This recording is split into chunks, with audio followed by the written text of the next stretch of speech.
Welcome to Tamil job factory. நம்ம சேனலில் தமிழ்நாடு அரசு வேலைவாய்ப்புகள் போஸ்ட் ஆஃபீஸ் சம்மந்தப்பட்ட வேலைவாய்ப்பு தகவலை பார்த்துட்டு இருக்கோம். அந்த வகையில் போஸ்ட் ஆஃபீஸ்லேருந்து மீண்டும் வந்திருக்கக்கூடிய வேலைவாய்ப்பு அறிவிப்பை பற்றி இந்த வீடியோவில் டீட்டெயில்டாக பார்க்கலாம். எந்த ஒரு எக்ஸாம்ஸ் கிடையாது, டேரெக்டாக இன்டர்வியூ மட்டும்தான் கொடுத்துருக்காங்க. சேலரி 19,900 அதிகபட்சம் 63,000 வரைக்கும் கொடுத்துருக்காங்க. இது பார்த்தீங்கன்னா உங்களுக்கு பியூர்லி பெர்மனன்ட் கவர்மெண்ட் ஜாப் அப்படிங்கிறதுனால உங்களுக்கு சேலரி அதிகமாக கொடுத்துருப்பாங்க. உங்களுக்கு பார்த்தீங்கன்னா ஸ்டார்டிங்லேயே 22,000 23,000 வரைக்கும் வரும். டெய்லி அலவன்ஸ், ட்ராவலிங் அலவன்ஸ் எல்லாம் சேர்த்து கிட்டத்தட்ட பார்த்தீங்கன்னா உங்களுக்கு இதுக்கு நீங்கள் 10% போதும் அல்லது 8th பாஸ் பண்ணியிருந்தாலே போதுமானது. இது மாதிரியான ஜாப்புக்கு பார்த்தீங்கன்னா அப்ளை பண்ணுறவங்களுடைய எண்ணிக்கை கம்மியாக இருக்கும். ஸோ உங்களுக்கு போட்டி கம்மி தான். Last date 19/12/2024. இந்த டேட்டுக்குள்ளே நீங்கள் ஸ்பீடு போஸ்ட் அல்லது ரிஜிஸ்டர்டு போஸ்ட் மூலமாக அப்ளை பண்ணிக்கலாம். அப்ளை பண்ணுறதுக்கு ஃபீஸ் எதுவும் கிடையாது. 38 மாவட்டத்தில் உள்ள ஆண் பெண் எல்லாருமே அப்ளை பண்ணலாம். என்னென்ன போஸ்டிங் கொடுத்துருக்காங்க, நீங்கள் எப்படி அப்ளை பண்ணணும் அப்படிங்கிறத பற்றி டீட்டெயிலாக பார்க்கலாம். அதை பற்றி பார்க்குறதுக்கு முன்னாடி தமிழ் ஜாப் ஃபேக்ட்ரி சேனலை சப்ஸ்கிரைப் பண்ணாமல் இருந்தீங்க அப்படின்னா சப்ஸ்கிரைப் பண்ணிக்கோங்க. இதுதான் பார்த்தீங்கன்னா அஃபிஷியலாக அவங்க கொடுத்துருக்கூடிய அட்வர்டைஸ்மெண்ட். ஸோ இதில் நோட்டிஃபிகேஷன் அண்ட் அப்ளிகேஷன் ஃபார்ம் இதிலே கொடுத்துருக்காங்க.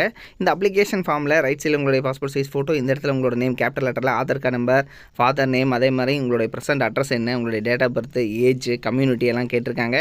தென் அதேமாதிரி டேக்கிங் ஏஜ் ரிலாக்ஸேஷன் இருக்கா அப்படிங்கிறது எல்லாமே கேட்டிருக்காங்க. ஸோ அதெல்லாமே கொடுத்துட்டு தென் அதுக்கப்புறம் கீழே பார்த்தீங்கன்னா உங்களோட எஜுகேஷனும் qualification, year of passing, mark, அதே மாதிரி பார்த்தீங்கன்னா இது 10th மார்க் தான் கேட்டிருக்காங்க. தென் எனி அதர் அப்படிங்கிற கொடுத்துருக்கிறத நீங்கள் டிகிரி அதை படிச்சிருந்தாலும் நீங்கள் எழுதிக்கலாம்.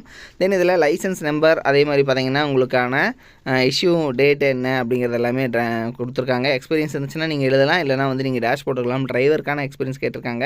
ஸோ இருந்ததுன்னு எழுதலாம், இல்லைனா நீங்கள் டேஷ் போட்டுக்கலாம். இதெல்லாம் ஃபில் பண்ணிவிட்டு இதை பார்த்தீங்கன்னா இவங்க கொடுத்துருக்கூடிய அட்ரஸ்க்கு நீங்கள் சென்ட் பண்ணுற மாதிரி இருக்கும். இது பார்த்தீங்க அப்படின்னா இந்தியா போஸ்ட்லேருந்து கொடுத்துருக்காங்க. அதாவது ministry of communications, department of போஸ்ட்லேருந்து கொடுத்துருக்காங்க.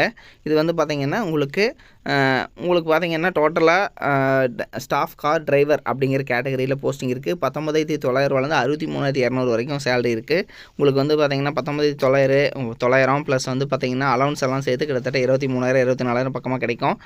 இதில் பார்த்தீங்கன்னா உங்களுக்கு டோட்டலாக 2 போஸ்டிங் கொடுத்துருக்காங்க. அதே மாதிரி இதில் ஏஜ் லிமிடேஷன்ஸும் இருக்குது, ஏஜ் ரிலாக்ஸேஷன்ஸும் இருக்குது. ஓபிசி அதாவது பிசி எம்பிசி கேண்டிடேட் 30 இயர்ஸ் வரைக்கும் அப்ளை பண்ணலாம். 35 இயர்ஸ் வரைக்கும் எஸ்சி எஸ்டி கேண்டிடேட் அப்ளை பண்ணலாம் அப்படிங்கிறதும் சொல்லியிருக்காங்க. ஸோ இதையும் நீங்கள் செக் பண்ணிக்கங்க. அதே மாதிரி பார்த்தீங்கன்னா உங்களுக்கு தியரி டெஸ்ட் எப்படி இருக்கும் அப்படிங்கிறதும் சொல்லியிருக்காங்க. ஸோ அதே மாதிரி உங்களுக்கு பார்த்தீங்க அப்படின்னா ப்ராக்டிக்கல் டெஸ்ட் எப்படி இருக்கும் அப்படிங்கிறதும் சொல்லியிருக்காங்க. ஸோ இதையும் செக் பண்ணிங்க. ஜஸ்ட்டு சின்ன டெஸ்ட்டு கண்டக்ட் பண்ணுவாங்க. அதுக்கான உங்களுக்கு பார்த்தீங்க அப்படின்னா என்னென்ன நாலேஜ் இருக்கணும் அப்படிங்கிறதும் சொல்லியிருக்காங்க. ஸோ இதை செக் பண்ணிக்கோங்க. உங்களுக்கு பார்த்தீங்கன்னா உங்களுக்கு இது மாதிரியான போஸ்டிங்கை பொறுத்த வரைக்கும் உங்களுக்கு அதிகமான போட்டி இருக்காது. நீங்கள் ஸ்பீடு போஸ்ட் அல்லது ரிஜிஸ்டர்டு போஸ்ட் மூலமாக அப்ளை பண்ணிக்கலாம். அப்ளிகேஷன் ஃபீஸ் பொறுத்த வரைக்கும் பார்த்தீங்கன்னா ₹100 எஸ்சி எஸ்டி, ₹400 ஓபிசி கேண்டிடேட் சொல்லியிருக்காங்க. ஸோ இதுக்கு நீங்கள் அப்ளை பண்ணுறதுக்கு இந்த அட்ரஸுக்கு தான் நீங்கள் சென்ட் பண்ணணும் அப்படிங்கிறதும் சொல்லியிருக்காங்க. ஸோ அதுவும் 19/12 அப்ளை பண்ணணும் அப்படிங்கிறதும் கொடுத்துருக்காங்க. லிங்க் டிஸ்கிரிப்ஷனில் கொடுத்துருக்கேன், செக் பண்ணிக்கோங்க. தேங்க்யூ.